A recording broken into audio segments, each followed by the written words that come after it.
Hello दोस्तों, स्वागत है आपका इस अपने यूट्यूब चैनल स्टडी डिफाइनर में। तो दोस्तों, आज की इस वीडियो में हम लोग साधारण ब्याज और चक्रवृद्धि ब्याज के बारे में जानेंगे कि साधारण ब्याज क्या होता है और चक्रवृद्धि ब्याज क्या होता है। तो चलिए इसके बारे में हम लोग सारा कुछ यानी कि पूरा डिटेल में समझेंगे और इसके फार्मूला वगैरह और कुछ क्वेश्चन को भी सॉल्व करेंगे, यानी कि कुछ एग्जाम्पल लेकर के सॉल्व करेंगे ताकि आप लोगों को जो है ये साधारण ब्याज और चक्रवृद्धि ब्याज का कन्फ्यूजन सारा दूर हो जाए और आप क्वेश्चन को कर पाएंगे। तो देखिए यहाँ पे हम लोग देखेंगे क्या है कि ये साधारण ब्याज और चक्रवृद्धि ब्याज।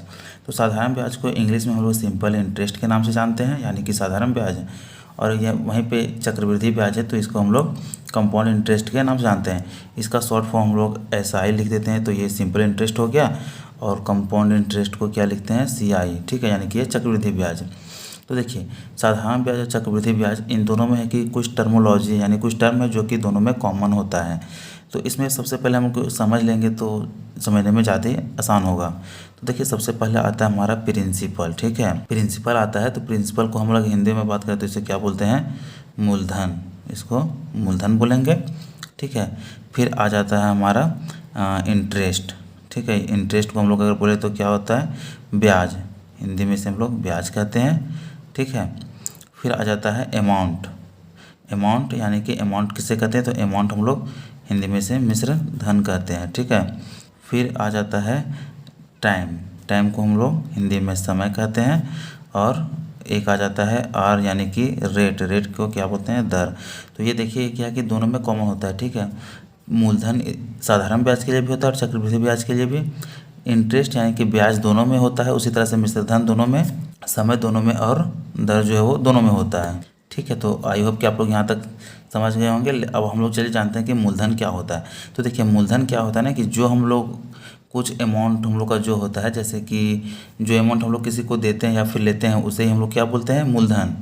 और मूलधन के ऊपर जो हम लोग को ब्याज मिलता है उसे ही हम लोग ब्याज बोलते हैं। और मिश्रधन क्या होता है, तो ये मिश्रधन जो है वो P+I, यानी कि मूलधन और ब्याज को हम लोग जोड़ देंगे तो हमारा क्या आ जाएगा, ये मिश्रधन आ जाएगा, ठीक है। समय जान ही रहे कि समय को हम लोग वर्ष में लेते हैं, तो समय 2 साल 4 साल 1 साल जो भी होगा, और दर यानी कुछ परसेंट से हम लोग को मिलता है कि इतना परसेंट से देंगे सालाना, ठीक है, तो उसी को हम लोग कहते हैं दर, ठीक है।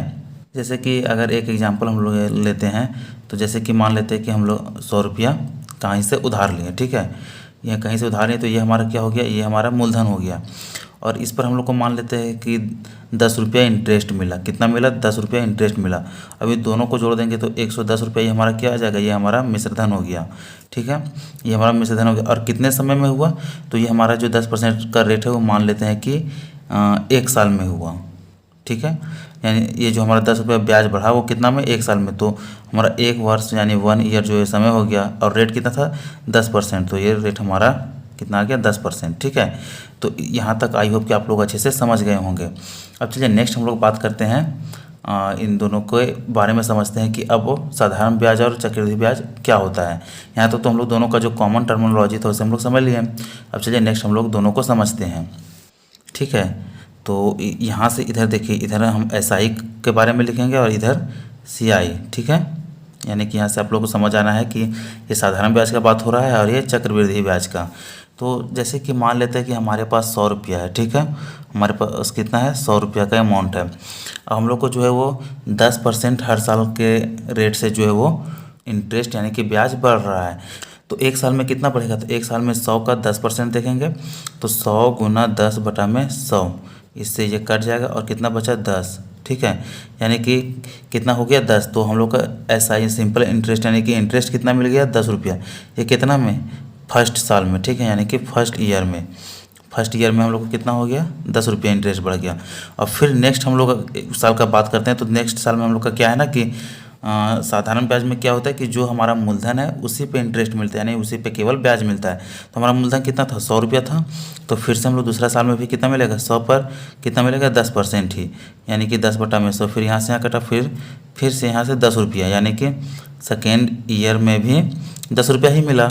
इसी तरह से हम लोग ये तीसरा साल में बात करें तो इसमें भी हम लोग को जो है मूलधन पे ही मिलेगा।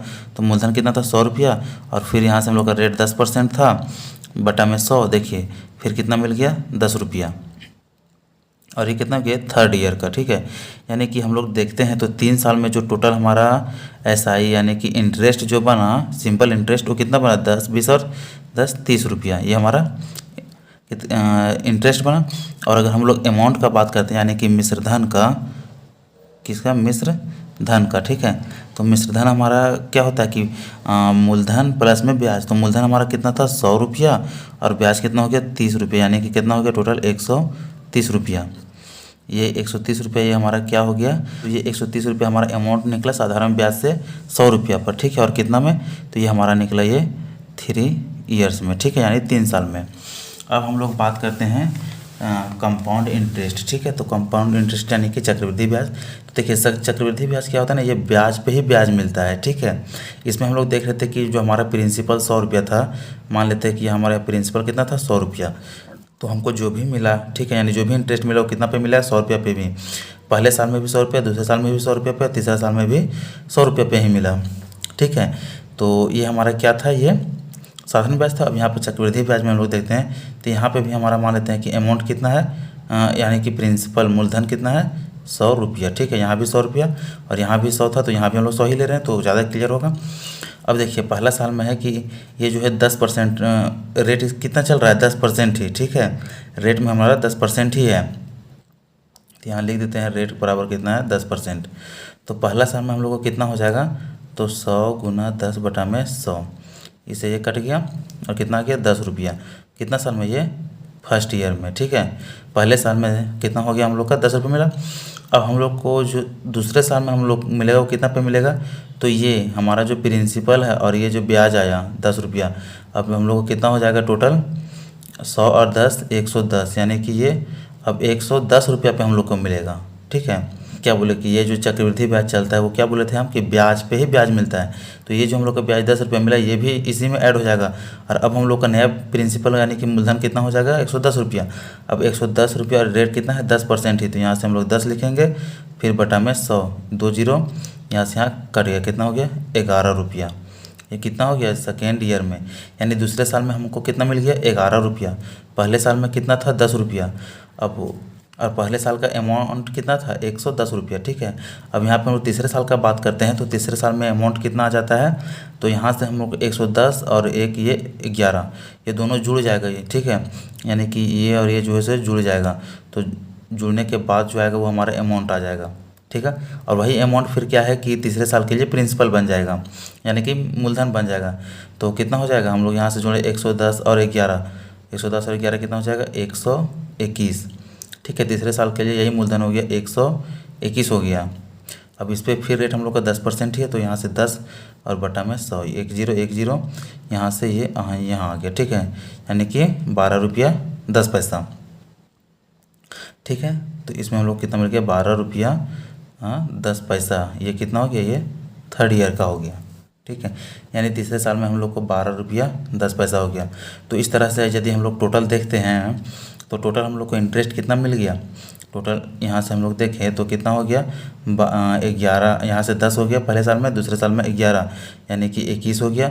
और 21 में फिर हम लोग कितना जोड़ना है 12। ठीक है, तो 21 में 12 जोड़े हम लोग को हो गया कितना 33 रुपया 10 पैसा। ठीक है, तो कितना आ गया हमारा 33 रुपया 10 पैसा। ये हमारा क्या आ गया, ये हमारा इंटरेस्ट है यानी कि ब्याज। तो यहाँ देखिए कि इसका ब्याज 33 रुपये 10 पैसा आ गया। और यहाँ पे हम लोग फिर इसका मिश्रधन का बात करते हैं, तो मिश्रधन कितना हो गया इसका टोटल, प्रिंसिपल प्लस में CI जोड़ेंगे। ठीक है, तो प्रिंसिपल कितना था 100 रुपया और CI कितना हो गया 33.10, यानी 33 रुपये 10 पैसा बराबर कितना हो गया 133 रुपया 10 पैसा। ठीक है, तो आप यहाँ से देख सकते हैं कि जो हम लोग साधारण ब्याज जब निकाले जब, तो कितना आया था 130 रुपया। ठीक है, ये 130 रुपया आया। और वहीं हम लोग चक्रवृद्धि ब्याज निकाले तो कितना आ गया 133 रुपया 10 पैसा, यानी कि दोनों में डिफरेंस कितना है, तो 3 रुपया 10 पैसा का। 3 रुपये 10 पैसा ये ज़्यादा किस में आया, तो ये चक्रवृद्धि ब्याज में आया। ठीक है, यहाँ से देखिए कि 3 रुपये 10 पैसा जो ज़्यादा चक्रवृद्धि ब्याज में आया। तो चक्रवृद्धि ब्याज में हम पहले ही बता चुके थे कि ये जो है वो क्या बोले कि इंटरेस्ट ऑफ इंटरेस्ट है, यानी कि ब्याज का ही ब्याज है। तो यहाँ पर हम देखिए हर जगह में ये जो ब्याज जुड़ते गया और उस पर फिर हम लोग को इंटरेस्ट मिला, यहाँ से भी ब्याज जुड़ा इसमें और इस पर हम लोग इंटरेस्ट मिला। तो इस तरह से टोटल हम लोग देख लिए हैं। ठीक है। तो आई होप कि आप लोग यहाँ तक समझ गए होंगे कि साधारण ब्याज और चक्रवृद्धि ब्याज किसे कहते हैं। अब चलिए थोड़ा सा हम लोग इसका फॉर्मूला देख लेते हैं। ठीक है, तो देखिए सबसे पहले हम लोग जो है वो किसका देखते हैं, साधारण ब्याज का फॉर्मूला। ठीक है, साधारण ब्याज का फॉर्मूला देखते हैं। साधारण ब्याज यानी कि SI सिंपल इंटरेस्ट। ठीक है, तो इसका फॉर्मूला क्या हो जाता है, साधारण ब्याज बराबर, ठीक है, यहाँ से लिखेंगे हम लोग, तो लिखेंगे साधारण ब्याज बराबर मूलधन गुना समय गुना दर और बटा में 100। ठीक है, और इसी को हम लोग शॉर्ट में लिखें तो यहाँ से SI बराबर लिखते हैं, मूलधन को क्या लिखते हैं, प्रिंसिपल, P गुना समय को T गुना रेट को R, PTR बटा में 100। ठीक है, ये साधारण ब्याज का फॉर्मूला होता है। ठीक है, यहाँ से आप लोग देख लें कि ये साधारण ब्याज का फॉर्मूला होता है। और फिर हम लोग आगे देखते हैं यहाँ पे कंपाउंड इंटरेस्ट यानी कि चक्रवृद्धि ब्याज का। ठीक है, चक्रवृद्धि ब्याज, इसको हम लोग क्या बोलते हैं, CI, चक्रवृद्धि ब्याज CI। ठीक है, अब इसका हम लोग फॉर्मूला का बात करें तो इसका फॉर्मूला हम लोग किसी शॉर्ट फॉर्म में लिखेंगे। ठीक है, P लिखेंगे तो आप लोग को मूलधन समझ आना है, T लिखेंगे तो समय और R लिखेंगे तो रेट यानी कि दर। ठीक है, तो यहाँ पे जो समय है वो N में यानी कि N से डिनोट किया जाता है। तो चलिए लिखते हैं CI बराबर